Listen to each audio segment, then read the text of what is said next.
This generation of lawyers is creating an entirely new area of law, internet law. An internet and technology matter has the tendency to be extremely complex.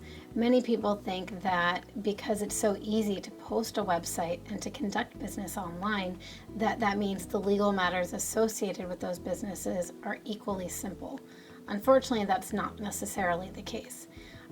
A website has the ability to reach people all over the world and obviously then throughout the country. That means arguably your customers are in each of those locales as well. What that means is that there's an enormous number of laws which your business is now required to comply with. There's federal laws, and almost every state has some level of law that may apply whether to internet or to the transactions that you are conducting online.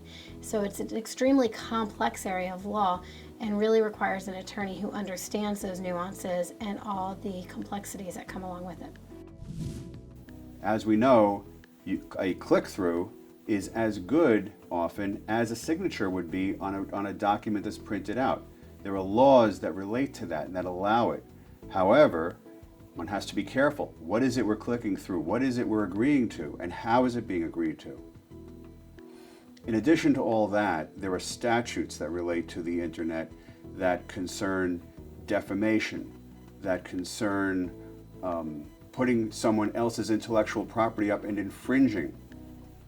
There are protections and immunities that are given to websites, but in addition to that, there are also situations in which the website itself has to be careful that it is not going to back into a situation where it inadvertently is conspiring to violate trademark, copyright, and other intellectual property rights. Social media has become quite a phenomenon, taking over a large part of our culture and even everyone's everyday routine. I think by and large, the majority of the public utilizes social media in one form or another, whether that be Facebook or LinkedIn or whatever the newest iteration of a social media site that's popular might be. People are rather freely engaging in communications through and on those sites, posting personal information, posting pictures, and engaging in communications with friends, family, and even colleagues through those social media websites. Oftentimes, those things are being done without even a thought as to what the legal ramifications of those items might be.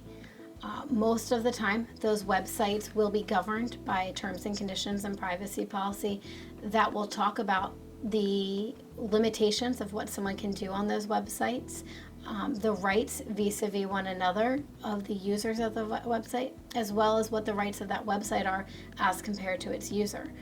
Most people, when they're communicating or posting pictures, don't think about the fact that that very communication, that the text of that message or the picture itself could be owned by the website. And oftentimes that's exactly what these terms will say, is that by merely posting a picture, the website owns it, or if nothing else, they're obtaining a license to it so that they can freely utilize it, distribute it, post it in their marketing materials, even after you might have taken it down from your own profile or otherwise from the website. In essence, internet law is something that is challenging, it's unique, it's interesting, but more importantly, it's something that's creative. And the attorney must approach it with creativity and imagination in order to serve the client's needs.